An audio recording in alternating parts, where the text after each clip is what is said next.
Hello students, അപ്പോൾ നമ്മൾ കഴിഞ്ഞ ആഴ്ച ഫ്രിക്ഷൻ്റെ സ്റ്റാർട്ട് ചെയ്തിരുന്നു. അപ്പോൾ അതിൻ്റെ പ്രോബ്ലംസ് നമുക്കൊന്ന് നോക്കാം. ഒരു first problem, example 5.1. Question is a block A weighing 1000 Newton rest over a block B which weighs 2000 as shown in the figure. Block A is tied to wall with a horizontal string. If the coefficient of friction between block A and B is 0.25 and between B and floor is 1/3, what should be the value of P to move the block B if P is horizontal and P acts at 30° upwards to the horizontal? ഈ ക്വസ്റ്റ്യനിൽ രണ്ട് പാർട്ടുണ്ട്. ഈ question പറയുന്ന ഒരു block A ഉണ്ട്, അതിലോട്ടൊരു string attach ചെയ്തിട്ടുണ്ട്. പിന്നെ അതിന്റെ മുകളിലോട്ട് അതിന്റെ താഴെ വേറൊരു ബ്ലോക്ക് ബി ഉണ്ട്. ഓക്കെ, ഒരു ഫോഴ്സ് പി വെച്ചിട്ട് ഇതിങ്ങനെ വലിക്കുന്നു. അങ്ങനെയാണെങ്കിൽ ഈ പി എത്ര വേണം എന്നാണ് ചോദിച്ചിരിക്കുന്നത്. ഇവിടുത്തെ നമുക്ക് ഇതിന്റെ വെയിറ്റ് 1000, ഇത് 2000. പിന്നെ ഈ എയും ബിയും തമ്മിലുള്ള ഫ്രിക്ഷൻ 0.25. ഇനി ബിയും ഗ്രൗണ്ടും തമ്മിലുള്ള ഗ്രൗണ്ട് ഇല്ലെങ്കിൽ ഫ്ലോറും തമ്മിലുള്ള 1/3. അപ്പൊ ഈ ഫോഴ്സ് പി എത്ര വേണം? If P is horizontal, second part ചോദിച്ചിരുന്നത് P acts at 30° upward to the horizontal. ഈ ഹൊറിസോണ്ടൽ ടു 30° അപ്വേർഡ് ആയിട്ട് പോവുകയാണെങ്കിൽ എങ്ങനെയാണ്? നമുക്ക് ഇത് ചെയ്യണമെങ്കിൽ നമ്മൾ ഫസ്റ്റ് മൊഡ്യൂളിൽ പഠിച്ച പോലെ തന്നെ ഫസ്റ്റ് നമുക്ക് ഇതിന്റെ ഫ്രീ ബോഡി ഡയഗ്രാം വരയ്ക്കണം. ഇതിനകത്ത് ഇവിടെ ഫ്രീ ബോഡി ഡയഗ്രാം വരച്ചിട്ടുണ്ട്. ഞാൻ ഒന്നുകൂടെ അത് വരച്ച് കാണിച്ച് നിങ്ങൾക്ക് എക്സ്പ്ലെയിൻ ചെയ്യാം.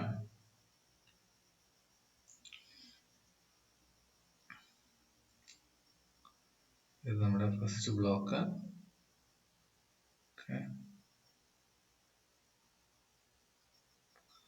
ഓക്കെ, നമുക്ക് വേറൊരു കളറിൽ അടുത്ത കൂടെ ഒന്ന് വരയ്ക്കാം.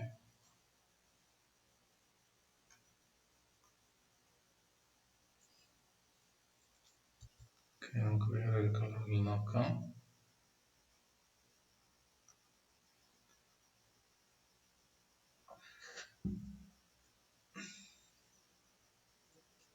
Block B.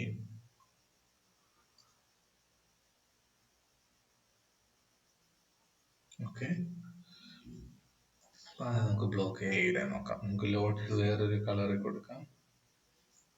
അപ്പൊ ഇതില് 1000 ന്യൂട്ടൺ ഡയറക്റ്റ് താഴേക്കുണ്ട്. Okay, 1000 newton. പിന്നെ ഇവിടെ സ്ട്രിങ് ഉണ്ട് അല്ലേ? ഈ സ്ട്രിങ് ഉണ്ടെങ്കിൽ അതിൽ എപ്പോഴും എന്തായിരിക്കും? ടെൻഷൻ മെമ്പർ ആയിരിക്കും. അപ്പൊ ഇങ്ങോട്ടൊരു ടെൻഷൻ വരും. ഓക്കെ, ഒരു ടെൻഷൻ മെമ്പർ ഇങ്ങോട്ടുണ്ട്, ടി. ഇനി അതേപോലെ തന്നെ എപ്പോഴും ഇങ്ങോട്ട് കാണും ഒരു നോർമൽ റിയാക്ഷൻ ഉണ്ടാവും മുകളിലേക്ക്.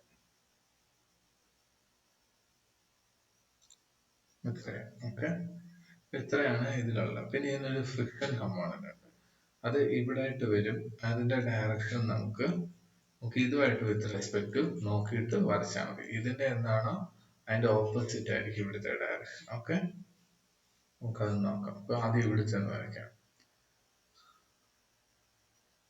നമുക്ക് മനസ്സിലാൻ വേണ്ടി ഇത് ഞാൻ ചെയ്തിവിടെ താഴേക്കാണെന്ന് വരയ്ക്കാം.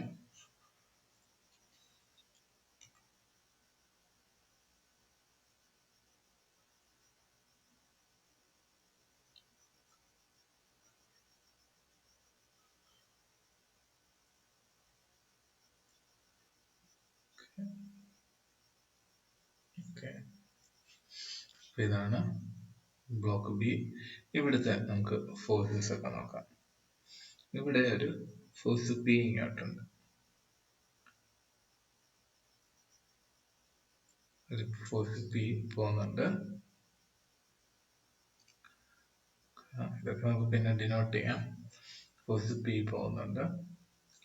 ഒരു കാര്യം നിങ്ങൾ ശ്രദ്ധിക്കാം, ഇത് ഇങ്ങോട്ട് പോകുമ്പോൾ ഇത് എങ്ങോട്ടായിരിക്കും ഈ ബ്ലോക്ക് മൂവ് ചെയ്യുന്നത്? ഈ ഡയറക്ഷനിലേക്കായിരിക്കും, ടുവേർഡ്സ് ദി റൈറ്റ്. അങ്ങനെ ആകുമ്പോൾ ഫ്രിക്ഷൻ എങ്ങോട്ടായിരിക്കും? ഇതിന്റെ ഓപ്പോസിറ്റ് ഡയറക്ഷൻ.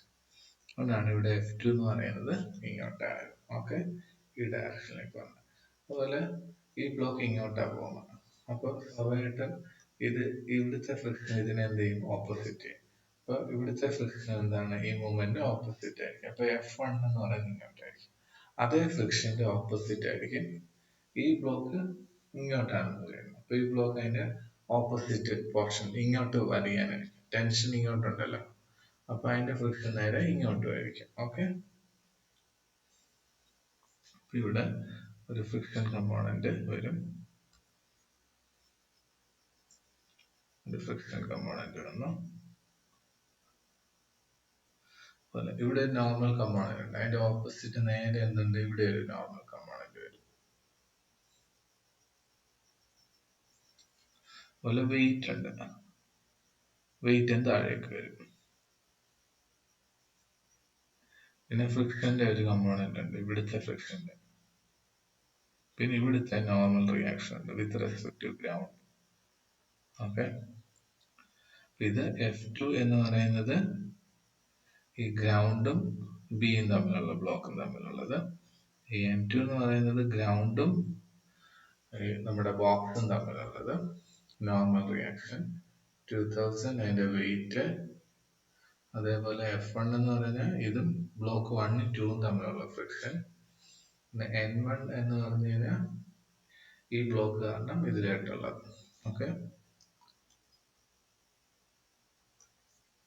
ഇവിടുത്തെ ഫ്രിക്ഷൻ നേരെ ഇങ്ങോട്ട് വരും. അത് F1 തന്നെയായിരിക്കും, അതിന്റെ മാഗ്നിറ്റ്യൂഡ് സെയിം തന്നെയായിരിക്കും. ഇവിടെ ഒരു F1 ഉണ്ട്, ഇവിടെ ഒരു N1 ഉണ്ട്, ഇവിടെ ഒരു 1000 ഉണ്ട്, ഇവിടെ ഒരു T ഉണ്ട്. അപ്പൊ നമുക്ക് ഫ്രീ ബോഡി ഡയഗ്രാം കണ്ടിട്ട് ഫസ്റ്റ് കേസിൽ ഇഫ് P is horizontal എന്നുള്ള കേസിൽ. ഓക്കെ, ഇനിയിപ്പോ നമുക്ക് ഇത് സോൾവ് ചെയ്യണം. സോൾവ് ചെയ്യാൻ നമ്മുടെ പഴയ ഇക്വിലിബ്രിയം ഇക്വേഷൻസ് ഒക്കെ വെച്ച് തന്നെയാണ് നമ്മുടെ സാധാ കേസൊക്കെ തന്നെ എടുക്കുന്നത്. നമ്മൾ കൺസിഡർ ചെയ്യുന്നത് ഈ ആക്സിസ് എക്സും ഈ ആക്സിസ് വൈ ആയിട്ട് എടുക്കുന്നു. ഓക്കെ, നമ്മൾ എടുക്കുന്ന നമ്മുടെ ഇതേ ഡയറക്ഷൻ, വെർട്ടിക്കൽ ഡയറക്ഷൻ, നമ്മുടെ സിഗ്മ fx ഈക്വൽ ടു 0. അപ്പൊ നമുക്ക് ആദ്യം എടുക്കാം. നമുക്ക് ആദ്യം ഈ ബ്ലോക്ക് എ കൺസിഡർ ചെയ്യാം. ഇതാണ് ബ്ലോക്ക് എ, ഇത് ബ്ലോക്ക് ബി. ഓക്കെ, ബ്ലോക്ക് എയുടെ ആദ്യം നോക്കാം. സിഗ്മ fx എന്നാണ് ഈ ഡയറക്ഷൻ. ആദ്യം വെർട്ടിക്കൽ എടുക്കാം, അതായിരിക്കും കുറച്ചുകൂടെ നമുക്ക് നല്ലത്. ഏതെടുത്താലും നമുക്ക് കിട്ടും. ഞാൻ സിഗ്മ fy എടുക്കാം. Sigma fy equal to 0. അത് നിങ്ങൾക്ക് പെട്ടെന്ന് N1 വാല്യൂ കിട്ടും, അത്രയേ ഉള്ളൂ. അതുകൊണ്ടാണ് ഞാൻ ഇവിടെ എടുത്തത്. ഇവിടെ N1 മുകളിലേക്ക് അല്ലെ, അത് പോസിറ്റീവ്, -1000 ഈക്വൽ ടു 0 എന്നൊരു ഇക്വേഷൻ കിട്ടി. ഇത് നമുക്ക് N1 ഡയറക്റ്റ് എന്ത് കിട്ടി? 1000 ന്യൂട്ടൺ കിട്ടി. ഇതാണ് എന്താ, N1 മുകളിലേക്കും 1000 താഴേക്കും. അപ്പൊ N1 -1000 ഈക്വൽ ടു 100. സോൾവ് ചെയ്യുമ്പോൾ നമുക്ക് പെട്ടെന്ന് N1 കിട്ടും. ഇനിയുള്ളത് ടിയും F1 ആണ്. അടുത്ത ഇക്വേഷൻസ് നമുക്ക് കൊടുക്കാം.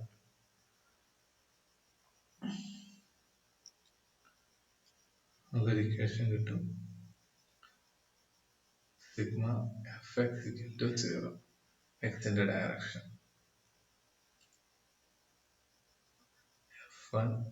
F1 എന്താ? Positive, -t equal to 0. അപ്പൊ നമുക്ക് കിട്ടി F1 ഈക്വൽ ടു t.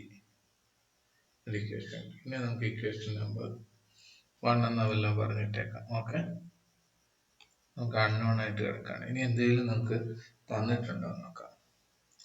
നമുക്ക് തന്നിട്ടുണ്ട്, മ്യൂവിന്റെ വാല്യൂ തന്നിട്ടുണ്ട് അല്ലേ. നമുക്കൊരു കാര്യം μ1 എന്ന് കൊടുക്കാം. അതിന് ബ്ലോക്ക് എയും ബിയും തമ്മിലുള്ള ആ ഫ്രിക്ഷന്റെ കോഎഫിഷ്യന്റ് ഓഫ് ഫ്രിക്ഷന് μ1 എന്ന് കൊടുക്കാം. മ്യൂ പറഞ്ഞിരിക്കുന്നത് ബിറ്റ്വീൻ എ ആൻഡ് ബി 0.25 എന്നാണ് μ1. നമുക്കറിയാം f1 by f by n equal to mu നമ്മളൊരു ഇക്വേഷൻ പഠിച്ചിട്ടുണ്ട്. 1 ഒന്നുമില്ല, f by n equal to mu. അത് നമുക്ക് ഇവിടെയും കൊടുക്കാം. കഴിഞ്ഞ ക്ലാസ്സിൽ പഠിച്ച സാധനമാണ്. അപ്പൊ ഇവിടെ നമുക്ക് എഫിനും n1 ഈക്വൽ ടു μ1 കൊടുക്കാം. ഓക്കെ, μ1 എന്ന് പറഞ്ഞാൽ 0.25 ആണ്. ഓക്കെ, അപ്പൊ നമുക്ക് f1 ഈക്വൽ ടു 0.25 n1 എന്ന് കിട്ടി. നമുക്ക് n1 ന്റെ വാല്യൂ അറിയാം 1000. അങ്ങനെ f1 എത്രയായി? 250 ന്യൂട്ടൺ. ഓക്കെ, അപ്പം f1 250 ആണെങ്കിൽ t എന്താണ്? 250. അപ്പൊ നമുക്ക് രണ്ടും കിട്ടി, ഈക്വൽ ടു t ആണ്. അപ്പൊ ആ ഫസ്റ്റ് ഇത് മൊത്തം നമ്മൾ സോൾവ് ചെയ്തു. ഇനി നമുക്ക് അടുത്ത് നോക്കാം. നമുക്ക് അടുത്തതൊന്ന് സോൾവ് ചെയ്യാം.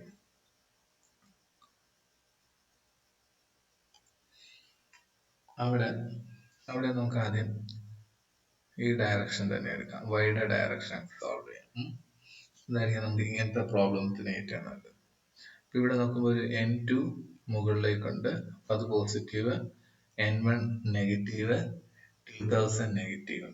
ഓക്കെ, അപ്പൊ നമുക്ക് എഴുതാം n2 minus 2000 minus n1 equal to 0. ഇനി നമുക്ക് n2 equal to 2000 plus n1 എന്ന് കിട്ടി. ഓക്കെ, നമുക്ക് n1 ഓൾറെഡി അറിയാം, എത്രയാണ്? 1000 നമുക്ക് ഇവിടെ തന്നിട്ടുണ്ട്. നമുക്ക് n2 എത്ര കിട്ടും? 2000 പ്ലസ് 1000, 3000 എന്ന് കിട്ടും.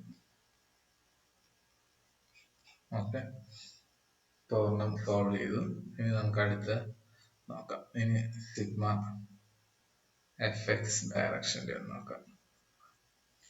എക്സ് ഡയറക്ഷൻ നമ്മൾ നോക്കുമ്പോൾ നമുക്ക് ഈ പോസിറ്റീവ് ആയിട്ട് പോകുന്നുണ്ട്, f1 negative, f2 negative. Okay, നമുക്ക് അത് തന്നെ എഴുതാം, p minus f2 minus f1 equal to 0. Okay, അപ്പൊ അങ്ങനെ ഒരു ഇക്വേഷൻ കിട്ടി. നമുക്ക് f1 അറിയാം, പക്ഷെ f2 p അൺനോൺ ആണ്. അപ്പൊ നമുക്ക് അത് അവിടെ ഇട്ടേക്കാം. ഇനി എന്തെങ്കിലും നമുക്ക് ഡേറ്റാസ് ഉണ്ടോ നോക്കാം. നമുക്ക് ഓൾറെഡി തന്നിട്ടുണ്ട്. നമുക്കറിയാം, മുമ്പേ പറഞ്ഞു f ബൈ n എന്ന് പറഞ്ഞാൽ എന്താണ്? മ്യൂ ആണ്. നമുക്ക് ഇവിടുത്തെ മ്യൂ തന്നിട്ടുണ്ട്, ഗ്രൗണ്ട് അല്ലെങ്കിൽ ഫ്ലോറും ബ്ലോക്ക് ബിയും തമ്മിലുള്ള. അപ്പൊ f2 by n2 equal to, നമുക്ക് അവിടുത്തെ μ2 എന്ന് ഇടാം. f2 എന്ന് പറയുന്നത് f2 ഈക്വൽ ടു μ2 എന്ന് പറയുന്നത് 1/3 ആണെന്നറിയാം, ഇൻറ്റു n2 ഇപ്പൊ നമുക്ക് കിട്ടി 3000. അപ്പൊ f2 എത്ര കിട്ടി? 1000 ന്യൂട്ടൺ കിട്ടി. ഇനി നമുക്ക് ഈ ഇക്വേഷൻസിലോട്ട് കൊടുക്കാം. ഇനി നമുക്ക് ഇക്വേഷൻ 2 എന്നല്ല വിളിക്കാം. അങ്ങനെയാണെങ്കിൽ നമുക്ക് p മൈനസ് f2 കിട്ടി 1000, f1 നമുക്ക് ഓൾറെഡി കിട്ടി 250 equal to 0. Then p equal to 1250 newton. കണ്ടോ, അപ്പൊ ഇത്രയേ ഉള്ളൂ. നമുക്ക് ഫസ്റ്റ് പാർട്ട് നമുക്ക് സോൾവ് ആയി. ഓക്കെ, നമുക്ക് സെക്കൻഡ് പാർട്ട് നോക്കാം. സെക്കൻഡ് പാർട്ട് വരുമ്പോ ആകെ വ്യത്യാസം എന്ന് പറഞ്ഞു കഴിഞ്ഞാല്, ഈ പ്രോബ്ലത്തില് നിങ്ങളുടെ ഇവിടുത്തെ p എന്ന് പറയുന്നത് ഇതങ്ങ് മാറും. ഈ p മാറിയിട്ട് നമ്മളോട് പറഞ്ഞിരിക്കുന്നത് p എന്ന് പറയുന്നത് എത്ര ഡിഗ്രിയിലാ? 30 ഡിഗ്രിയിൽ ആക്ട് ചെയ്യുന്നു എന്നാണ് പറയുന്നത്. 30 ഡിഗ്രി. അപ്പൊ ഈ ആംഗിൾ എത്രയായി? 30 ഡിഗ്രി. ഇതാണ് p. അപ്പൊ ഈ ഇക്വേഷൻസിൽ ഈ ഫസ്റ്റ് സോൾവ് ചെയ്ത് അതേപോലെ വരും. ഈ എ ബ്ലോക്കിന്റെ സോൾവ് ചെയ്തത്, ഈ എയുടെ സോൾവ് ചെയ്യുന്നത് അതേപോലെ തന്നെ സോൾവ് ആവും. അതേസമയം ഈ സെക്കൻഡ് സോൾവ് ആകുമ്പോൾ എന്ത് വരും? ഇവിടെ എക്സ്, ഇവിടെ എന്താവും? ഇങ്ങനെ ഒരു കമ്പോണന്റ് വന്നാൽ എന്ത് ചെയ്യണം? നമ്മളതിനെ രണ്ട് കമ്പോണന്റ് ആയിട്ട് സ്പ്ലിറ്റ് അപ്പ് ആക്കണം, അല്ലെ? അപ്പൊ ഇങ്ങോട്ടുള്ളത് കളർ, വേറെ കളർ കൊടുക്കാൻ നിൽക്കുമ്പോൾ ക്ലിയർ ആവും. ഇങ്ങോട്ടുള്ള എന്താവും? p cos 30 ആവും. ഇങ്ങോട്ടുള്ള എന്താവും? p sin 30 ആവും. എക്സ്ട്രാ 2 കമ്പോണന്റും കൂടെ വരും. അത് വെച്ചിട്ട് നിങ്ങൾക്ക് സോൾവ് ചെയ്യുമ്പോൾ ഇതേപോലെ തന്നെ ആൻസർ കിട്ടും. ഓക്കെ, ഇത്രയേ ഉള്ളൂ. അപ്പൊ ഞാൻ ഒന്നുകൂടി ഈ പ്രോബ്ലം ഒന്ന് എക്സ്പ്ലെയിൻ ചെയ്യാം. ഇത് രണ്ടും നിങ്ങൾ ചെയ്യണം. അപ്പം ഈ ക്വസ്റ്റ്യൻ പറഞ്ഞിരിക്കുന്ന ഒരു ബ്ലോക്ക് എ ഉണ്ട്, അത് 1000 ന്യൂട്ടൺ, അത് 2000 ന്യൂട്ടണിന്റെ പുറത്ത് റെസ്റ്റ് ചെയ്യുന്നു. ഒരു സ്ട്രിങ് അറ്റാച്ച് ചെയ്തിട്ടുണ്ട്. ആ സ്ട്രിങ് ഉണ്ടെങ്കിൽ എപ്പോഴും ഓർക്കുക ഇങ്ങോട്ട് ടെൻഷൻ ആയിരിക്കും. പിന്നെ പി ഇങ്ങോട്ട് ലോഡ് വലിക്കുന്നുണ്ട്. ഈ ലോഡാണ് നമുക്ക് കണ്ടുപിടിക്കുന്നത് എത്ര. ഇത് തമ്മിലുള്ള ഫ്രിക്ഷൻ പോയിന്റ് എയും ബിയും തമ്മിലുള്ള പോയിന്റ് 25, ബിയും ഫ്ലോറും തമ്മിലുള്ളത് 1/3. What should be the value of P to move the block. രണ്ട് കണ്ടീഷൻ പറഞ്ഞിട്ടുണ്ട്. ഇഫ് പി ഈസ് ഹൊറിസോണ്ടൽ, അതുപോലെ പി ഈസ് 30 ഡിഗ്രി. ഓർമ്മ ചെയ്ത് തന്നെ മറ്റേ സുഖമായിട്ട് ചെയ്യാം. ആദ്യത്തെ സ്റ്റെപ്പ് നമുക്ക് എന്താ, ഫ്രീ ബോഡി ഡയഗ്രാം വരയ്ക്കണം. ഫ്രീ ബോഡി ഡയഗ്രാം വരയ്ക്കാൻ വേണ്ടി നമ്മൾ ചെയ്യേണ്ടത് ആദ്യം 2 ബ്ലോക്ക് എടുത്ത് എന്നിട്ട് ഇത് ഇവിടെ നിന്ന് സ്റ്റാർട്ട് ചെയ്തു. ബി സ്റ്റാർട്ട് ചെയ്താൽ മതി. ബി എന്തായാലും കുഴപ്പമില്ല, ബി ആയിരിക്കും കുറച്ചുകൂടെ നല്ലത്. നിങ്ങൾക്കിപ്പം പി ഇങ്ങോട്ടാണ്, ഈ ഡയറക്ഷനിലോട്ടാണ് മൂവ് ചെയ്യുന്നത്, റൈറ്റിലേക്ക്. പി ഈ റൈറ്റിലേക്ക് മൂവ് ചെയ്യുമ്പോൾ സ്വാഭാവികമായിട്ടും ഫ്രിക്ഷൻ അതിന്റെ ഓപ്പോസിറ്റ് ഡയറക്ഷൻ ആയിരിക്കും. അപ്പൊ ഇത് F2 എന്ന് പറയുന്നത് ഗ്രൗണ്ടും ഈ ബിയും തമ്മിലുള്ള, F1 എന്ന് പറഞ്ഞാൽ എയും ബിയും തമ്മിലുള്ള, അത് ഇങ്ങോട്ട്. ഓക്കെ, പിന്നെ രണ്ടിന്റെ നോർമൽ റിയാക്ഷൻ, പിന്നെ അതിനുള്ള വെയിറ്റ്, ഇതൊന്നും വിട്ടുപോകരുത്. ഓക്കെ, ഇവിടെ അതേപോലെ തന്നെ ഇതിന്റെ വെയിറ്റ്. ഇത് സ്ട്രിങ് ഇങ്ങോട്ടാണ് വലിക്കുന്നത്, അപ്പൊ ടെൻഷൻ ഇങ്ങോട്ട്. അപ്പൊ അതിന്റെ ഓപ്പോസിറ്റ് ആയിരിക്കും എഫ്. നോർമൽ ഇത്രയും വരും. ഓക്കെ, പിന്നെ ഇത് നമ്മുടെ സാധാ നമ്മുടെ എക്സ് ഡയറക്ഷനും വൈ ഡയറക്ഷനും എടുത്ത് അത് സോൾവ് ചെയ്താൽ മതി. ഓക്കെ, ഇത്രയേ ഉള്ളൂ. So thank you.